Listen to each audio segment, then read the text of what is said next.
video is brought to you by Blessed Be God Boutique, maker of Catholic fashionable apparel, handmade accessories, and more. Forces that hold offices in the church have been litigating various really non-issues within the church for quite some time now, using very real problems to do so. And they've been targeting things like clerical celibacy requirements, the role of women in the hierarchy, and the timeless teachings on that sin that James Martin has an unhealthy interest in, given that he's a priest. These issues are all related, because the modernists often argue that a married priesthood is the solution to the Ted McCarrick problem, showing that many people literally do not understand what the cause of that problem was in the first place, and how allowing for a married clergy with, we'll call them, natural inclinations, does not solve the problem of priests like Ted McCarrick, who have James Martin inclinations and are evil on top of that.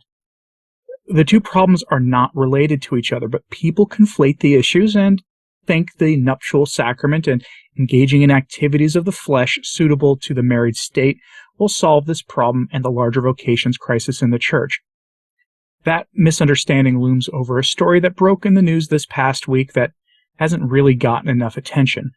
A group of laity managed to get their hands on the cellular data usage of priests in various dioceses. And they've discovered that many are using what we'll call dating apps, including ones of a James Martin variety. Dating apps here is a euphemism. These apps are designed to facilitate clandestine meetings where sins of the flesh are indulged in. Sins that would be sins for anyone involved, but for the clergy are especially sinful, given the requirements of their vocations. This story broke through the Washington Post, who was not happy that this group of laymen that we'll talk about here today were exposing what essentially were corrupt priests in the priesthood. The story is all too real and touches on all of us given the nature of it, so let's just get into it. Headline from CatholicCulture.org. Washington Post rips lay Catholic group for divulging priests' online habits. I'm not surprised the Washington Post objects to this tactic in keeping the church clean and clear of more Ted McCarricks in our midst. The Post's objection is going to be based on this implication. The priests were using James Martin-type dating apps for the most part, and there's nothing wrong with having men with those kind of inclinations in the priesthood. Or so that's the Post's argument. Obviously, what a secular outlet thinks about the church is irrelevant, especially one who is extremely biased in everything it does, but the laity in question are interested in keeping people safe and making sure the clergy act and live like Catholic priests. The bishops have failed to police their own priests, so a group of laymen took it upon themselves to do it. From the article, quote, a nonprofit foundation established by lay Catholics has furnished U.S. bishops with data linking priests with online James Martin dating services, the Washington Post reports. The Post, in a critical investigative story, reports that the Catholic-based group, Catholic Laity and Clergy for Renewal, CLCR, quote, has spent millions of dollars to buy mobile app tracking data that identified priests who used James Martin dating and hookup apps and then shared it with bishops around the country. But the president of the foundation, Jade Henricks, a former official of the U.S. Bishops' Conference, explains that CLCR has much broader purposes and programs, and the delivery of data from the services in question was only a part of its services. His explanation in an article for First Things provides a very different picture of the group's activities. CLCR was founded in 2019 by lay Catholics who were appalled by the scandal centered on former Cardinal Theodore McCarrick. The founders of CLCR, Henricks says, explored ways in which the laity might better assist bishops to identify healthy environments for priests and models to allow the parishes and dioceses to flourish, while helping to spot dangers that could lead to more scandal and heartache for the church down the line. The founders quickly settled on a data-driven approach. After all, Henricks reasons, data is used by all major corporations, so why not the church? The group began to analyze the available data on the reasons why young Catholics leave the church, the spiritual formation of young seminarians, and the liturgical experiences of Catholic parishes. End quote. Okay, so it's kind of disturbing that browsing data can be bought that easily by anyone with the resources to do it and the know-how on how to get a hold of it. I'd honestly favor an act of Congress restricting how data can be bought and sold, though I don't personally object to its use here. Honest question, do you object to laymen buying the cellular data of Catholic priests in an effort to weed out future McCarricks from the clergy? Let me know in the comments if you do, because I suspect people will be all over the place on this issue, and I think there's reasonable place to be for this use of it and against it. But the group at the center of this is Catholic Laity and Clergy for Renewal. They formed in 2019 in the aftermath of the Ted McCarrick story being broken. As you'll recall, McCarrick's influence in 2019 was exposed along with his depravity. And actually, that started happening in 2018. It turned out that quite a few bishops, cardinals, and yes, even popes knew about Ted McCarrick, and no one really did anything about it until the clamor for justice grew so loudly that even Francis had to act against him, reducing him to the lay state. This despite Francis's track record before McCarrick and, yes, after McCarrick of protecting men just like him from the secular authorities. See the case of the Argentinian Bishop Zanqueta as another example of this, or of Father Rupnik, the Jesuit priest with an unholy taste for nuns from this year. Jade Henricks, writing in First Things, he's one of the figures key to the story, describes the early work of Catholic Laity and Clergy for Renewal, who conducted research on the life of seminarians and found that technology and social media in their first year harmed their vocations. They put technology to the service of the church by gathering data on why people leave the Catholic Church. This led to the darker side of information gathering. So from his article in First Things, for his side of the story, quote, "All of us know that limitless connectivity, boundless access to information and content can become an instrument of sinfulness, just as easily as it can help build up our society. Furnishing an obscene content and even criminal content is a risk to the church and her children, as it is to the rest of society.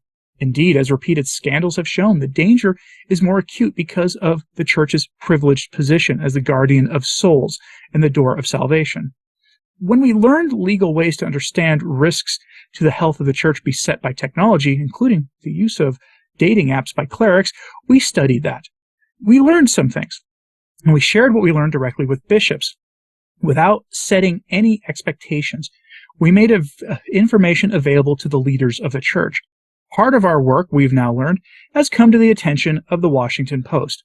Not traditionally an outlet with much regard for the church, understanding of how she works and what she teaches. To them, the Washington Post, it seems lay Catholics working with clergy, one at the service of the other, is something sinister, and only understandable through a secular political lens and the narrative of a culture war, as they and similar secular outlets usually do. When trying to talk about Catholic issues, the Post has fixated on a small part of what we do. Anything that touches on the flesh. According to them, it seems, you can, and even should, have all the activities of the flesh you like with whomever and however you wish, but discussing what the effects of this might be for our physical and mental health, to say nothing of our spiritual well-being, is somehow weird and obsessive. I disagree, and so does the Church. Ignoring the importance and reality of the human nature of these activities and its expression isn't healthy, and pretending problems aren't there only stores up worse trouble for everyone, as we have all too painfully learned. It's true, as part of our data analysis work, we learned that some clergy were publicly advertising their interest in actions that contradicted their promises of celibacy. Sadly, in some places, we could scarcely avoid seeing it. And there have been news reports about priests arrested for criminal use of such apps. All of that is a problem. One we as a church can choose to acknowledge and confront or not. End quote. Mr. Henricks goes on to say that meaning the organization here, were given publicly available data. And this data shows that enough priests are living impure lives not in keeping with their vocations that the bishops need to act. This should be a cautionary tale for everyone, by the way. Your phone data and internet data are publicly available for anyone who wants to see if they've got the money and the know-how on getting it. Keep that in mind, folks, especially if you have impure internet habits that you go to confession for. If you don't go to confession for them, fix that today. That data is all too readily available for anyone who wants it, and they can ruin your life with it if they so chose. Obviously, the clergy shouldn't be using dating apps of any kind, regular or of the James Martin variety, yet many do, and they do so until now without repercussion. Now, you might be asking, why did this organization make the data public? Here's the thing, they didn't. The Washington Post somehow found out and made their work public, probably from a leak within a chancery office somewhere. Quote, knowing all this and understanding what the data showed, I met with a handful of rectors and bishops, telling them what we've learned and leaving them to act as they discerned best. At no time did I make information available for public use. That, to me, isn't a work of service to the Church. Rather, I left it to the proper authority of rectors and bishops to act prudentially. Of course, if we were going to be of genuine help to the Church, we had to do so within the boundaries of the law, including law on data and privacy. And we were meticulous to ensure that we were doing things by the book. We developed policies, such as mandatory reporting to law enforcement should we discover any illegality, like harming the most vulnerable. Thankfully, we did not discover any such cases, thanks be to God. We hoped to keep this work private so as to be able to have honest and frank conversations with church leaders and protect the privacy of those affected. The Washington Post, it seems, has a different view. To them, discussions about the flesh and celibacy, sin and salvation are just fodder for clicks and titillation for readers. Collaborative intent and pastoral discernment are, to professionals in partisan politics, sinister and secretive. We see things differently. Our work has always been a labor of love and a work of service, practical and spiritual. It's a blessing to be able to offer constructive help on issues like parish life, formation, and church administration. And even the more difficult areas of those conversations have been an impetus for us as Catholic laity and clergy for renewed rule to pray and fast with our priests. All any Catholic of goodwill wants is a strong and thriving church for the good of souls at the service of our society. End quote. Folks, don't blame Mr. Hendricks and his organization for publicizing what should have been an internal matter between the bishops and the priests. Instead, blame the muckrakers who wanted this to be public. I wish I wasn't talking about this with you now.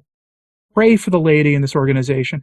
Pray for the priests involved and that they realize the error of their ways and make amends under the guidance of their bishop, and pray that the bishops overseeing them have the courage to enforce the laws of God and his church and the norms and canons of the Code of Canon Law in this situation. But I am curious what you think about this story. I suspect you're going to have opinions all over the board here, so let me know in the comments, please. Keep it civil, please. Let's not go after each other for having a different take on this. And like and subscribe if you haven't. It does help, as does sharing this on social media. That helps a lot too. As always, pray for the Church. I'm Anthony Stine. Ave Maria.